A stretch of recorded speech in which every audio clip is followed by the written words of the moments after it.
Hello दोस्तों, स्वागत है आप सभी का आपके अपने चैनल द नेक्स्ट लेवल में। दोस्तों आज का जो वीडियो है भौतिक के टॉप 30 प्रश्नों के साथ शुरू होता है, यानी फिजिक्स के टॉप 30 प्रश्न। यह इस सीरीज का 9वां वीडियो है। इससे पहले हमारे द्वारा 8 वीडियो अपलोड किए जा चुके हैं। यदि आपने उन वीडियो को नहीं देखा है तो हमारे चैनल के प्लेलिस्ट में जाकर उन वीडियो को देख सकते हैं।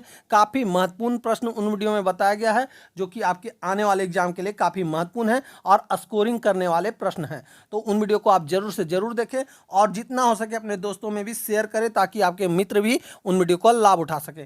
तो अब मैं आपका ज़्यादा समय ना लेते हुए सीधा इस वीडियो को शुरू करता हूं। आज का पहला प्रश्न है क्वेश्चन नंबर 1। आइरिस का क्या काम होता है? तो यहाँ आइरिस के बारे में बोला जा रहा है। आइरिस का क्या काम होता है? तो आइरिस का जो काम होता है, आंख में जाने वाले प्रकाश की मात्रा को नियंत्रित करना, यानी ऑप्शन नंबर ए इस प्रश्न का सही उत्तर हो जाएगा। अब चलते हैं अगले प्रश्न की ओर। अगला प्रश्न है क्वेश्चन नंबर 2। निकट दृष्टि दोष से पीड़ित व्यक्ति के चश्मे में प्रयोग किया जाता है। तो कौन सा लेंस का प्रयोग किया जाता है ये बताना है। निकट दृष्टि दोष से पीड़ित व्यक्ति के चश्मे में, तो उसके चश्मे में अवतल लेंस का प्रयोग किया जाता है, यानी ऑप्शन नंबर सी इस प्रश्न का सही उत्तर हो जाएगा। अब चलते हैं अगले प्रश्न की ओर। अगला प्रश्न है क्वेश्चन नंबर 3। दूरदृष्टि निवारण के लिए काम में लेते हैं। तो यहाँ दूरदृष्टि निवारण में कौन सा लेंस का प्रयोग करते हैं उसके चश्मे में, ये बताना है। तो यह उत्तल लेंस का प्रयोग करते हैं, यानी ऑप्शन नंबर सी इस प्रश्न का सही उत्तर हो जाएगा। निकट दृष्टि दोष में अवतल लेंस का और दूर दृष्टि दोष के निवारण में उत्तल लेंस का प्रयोग करते हैं। ये आप याद रखेंगे, काफ़ी बार एग्जाम में पूछा गया प्रश्न है। अब चलते हैं अगले प्रश्न की ओर। अगला प्रश्न है क्वेश्चन नंबर 4। दूरबीन का आविष्कार किया था, किसने किया था ये आपको बताना। दूरबीन का आविष्कार, तो दूरबीन का आविष्कार किए थे गैलीलियो ने, यानी ऑप्शन नंबर ए इस प्रश्न का सही उत्तर हो जाएगा। दोस्तों आप भी हमारे साथ आंसर कर सके, इसलिए हमारा जो भी वीडियो आता है वह MCQ बेस्ड ही आता है, ताकि आप भी हमारे साथ आंसर करते रहें और वीडियो के अंत में जरूर बताएं कि आपके कितने प्रश्न सही हो रहे हैं। अब चलते हैं अगले प्रश्न की ओर। अगला प्रश्न है क्वेश्चन नंबर 5। आँख की रेटिना की परंपरागत कैमरा के निम्नलिखित में से किस भाग से तुलना की जा सकती है? तो यहाँ आँख की रेटिना की बात कही जा रही है परंपरागत कैमरा के तुलना में। तो इसका कौन सा भाग का तुलना किया जाता है? तो कैमरा का जो फिल्म है उससे तुलना किया जाता है, यानी ऑप्शन नंबर ए इस प्रश्न का सही उत्तर हो जाएगा। अब चलते हैं अगले प्रश्न की ओर। अगला प्रश्न है क्वेश्चन नंबर 6। किसी आवेशित चालक का संपूर्ण आवेश उसके किस पर रहता है ये बताना है। आवेशित चालक का संपूर्ण आवेश, तो यह रहता है बाहरी पृष्ठ पर रहता है, यानी ऑप्शन नंबर बी इस प्रश्न का सही उत्तर हो जाएगा। अब चलते हैं अगले प्रश्न की ओर। अगला प्रश्न है क्वेश्चन नंबर 7। वस्तुओं का आवेदन किसके हस्तांतरण के फलस्वरूप होता है? तो वस्तुओं का आवेदन जो है वह हस्तांतरित होता है इलेक्ट्रॉन के हस्तांतरण के फलस्वरूप होता है, यानी ऑप्शन नंबर ए इस प्रश्न का सही उत्तर हो जाएगा। अब चलते हैं अगले प्रश्न की ओर। अगला प्रश्न है क्वेश्चन नंबर 8। आप कार में जा रहे हैं, यदि आसमान से बिजली गिरने वाली हो तो सुरक्षित रहने के लिए आप क्या करेंगे?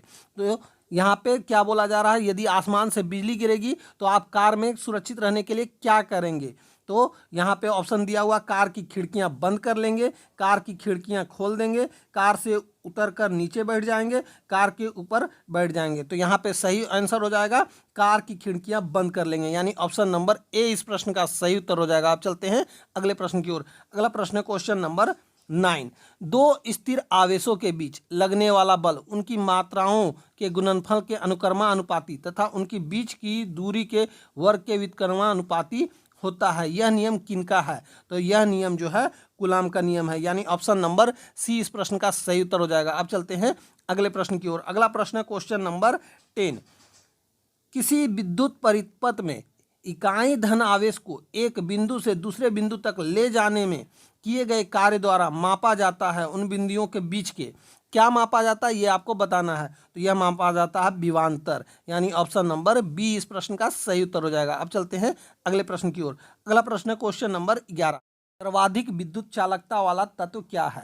तो यहाँ सर्वाधिक विद्युत चालकता वाला तत्व के बारे में बोला जा रहा है, वह क्या है? तो वह है चांदी, यानी ऑप्शन नंबर ए इस प्रश्न का सही उत्तर हो जाएगा। दोस्तों यदि आपको यह वीडियो अच्छा लगे तो इस वीडियो को लाइक जरूर करें और जितना हो सके अपने दोस्तों में इस वीडियो को शेयर करें, ताकि आपके दोस्त भी इस वीडियो को देखकर स्कोर अच्छा कर सके। और यदि आपने इस सीरीज के पिछले वीडियो नहीं देखे हैं तो आप हमारे चैनल के प्लेलिस्ट को विजिट कर सकते हैं।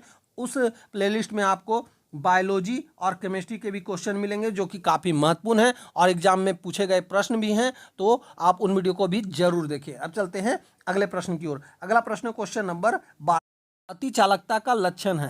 तो यहाँ अति चालकता का क्या लक्षण है ये आपको बताना है। तो अति चालकता का जो लक्षण होता है वह होता है उच्च प्रागम्यता, यानी ऑप्शन नंबर ए इस प्रश्न का सही उत्तर हो जाएगा। आप चलते हैं अगले प्रश्न की ओर। अगला प्रश्न क्वेश्चन नंबर 13, अधातु में विद्युत की कुचालक होती है क्योंकि। तो अधातु में विद्युत की कुचालक क्यों होती है ये आपको बताना है। तो यह इसलिए होती है क्योंकि उसमें मुक्त इलेक्ट्रॉन नहीं होते हैं, यानी ऑप्शन नंबर ए इस प्रश्न का सही उत्तर हो जाएगा। आप चलते हैं अगले प्रश्न की ओर। अगला प्रश्न क्वेश्चन नंबर 14, तांबा मुख्य रूप से विद्युत चालन के लिए प्रयोग किया जाता है। क्यों प्रयोग किया जाता है ये आपको बताना है। तांबा मुख्य रूप से विद्युत चालन में प्रयोग, तो यह इसलिए प्रयोग किया जाता है क्योंकि इसकी विद्युत प्रतिरोधकता निम्न होती है, यानी ऑप्शन नंबर डी इस प्रश्न का सही उत्तर हो जाएगा। आप चलते हैं अगले प्रश्न की ओर। अगला प्रश्न क्वेश्चन नंबर 15, आपस में जुड़ी दो आवेशित वस्तुओं के बीच विद्युत धारा नहीं बहती, यदि वह होती उसमें क्या होती जिसके कारण उसमें विद्युत धारा नहीं बहती। तो उसमें समान विभव होने पर उसमें विद्युत धारा नहीं बहती, यानी ऑप्शन नंबर सी इस प्रश्न का सही उत्तर हो जाएगा। अब चलते हैं अगले प्रश्न की ओर। अगला प्रश्न क्वेश्चन नंबर 16, मोटर कार में पीछे देखने के लिए कौन सा दर्पण प्रयुक्त होता है। तो यहाँ मोटर कार में पीछे देखने के लिए कौन सा दर्पण का प्रयोग किया जाता है। तो मोटर कार में पीछे देखने के लिए उत्तल दर्पण का प्रयोग किया जाता है, यानी ऑप्शन नंबर डी इस प्रश्न का सही उत्तर हो जाएगा। अब चलते हैं अगले प्रश्न की ओर। अगला प्रश्न क्वेश्चन नंबर 17, दाढ़ी बनाने के लिए काम में लेते हैं कौन सा दर्पण का प्रयोग करते हैं दाढ़ी बनाने में प्रयोग। तो दाढ़ी बनाने में जो दर्पण का प्रयोग किया जाता है वह दर्पण का नाम है अवतल दर्पण, यानी ऑप्शन नंबर ए इस प्रश्न का सही उत्तर हो जाएगा। आप चलते हैं अगले प्रश्न की ओर। अगला प्रश्न क्वेश्चन नंबर 18, मानव आंख की रेटिना पर कैसा प्रतिबिंब बनता है। तो यहाँ मानव आंख की रेटिना पर कैसा प्रतिबिंब बनता है ये आपको बताना है। तो यह प्रतिबिंब बनता है वास्तविक तथा उल्टा, यानी ऑप्शन नंबर ए इस प्रश्न का सही उत्तर हो जाएगा। आप चलते हैं अगले प्रश्न की ओर। अगला प्रश्न क्वेश्चन नंबर 19, 1.5 मीटर लंबे व्यक्ति को अपना संपूर्ण प्रतिबिंब देखने के लिए आवश्यक दर्पण की न्यूनतम लंबाई होगी, कितनी होगी ये आपको बताना है। 1.5 मीटर लंबे व्यक्ति को अपना संपूर्ण प्रतिबिंब देखने के लिए आईना में। तो ये आप बात हमेशा याद रखिएगा, जितना लंबा व्यक्ति होगा उसका आधा आईना में वो अपना पूरा प्रतिबिंब देख सकता है, यानी 1/2। तो 1.5 मीटर लंबा व्यक्ति है तो इसको 2 से डिवाइड करने पे कितना आता है। तो 0.75 मीटर में वो अपना संपूर्ण प्रतिबिंब देख लेगा, ये आप याद रखेंगे, यानी ऑप्शन नंबर बी इस प्रश्न का सही उत्तर हो जाएगा। अब चलते हैं अगले प्रश्न की ओर। अगला प्रश्न क्वेश्चन नंबर 20, जब कोई वस्तु दो समानांतर समतल दर्पण के बीच रखी जाती है तो बने हुए प्रतिबिंब की संख्या होगी, क्या होगी ये आपको बताना है। जब दो समानांतर समतल दर्पण के बीच वस्तु रखी जाती है तो ये आप हमेशा याद रखेंगे, जब समानांतर में दर्पण रखा गया है तो उसके बीच जब भी वस्तु रखी जाएगी तो वह अनंत वस्तु बनेगा, यानी ऑप्शन नंबर डी इस प्रश्न का सही उत्तर हो जाएगा।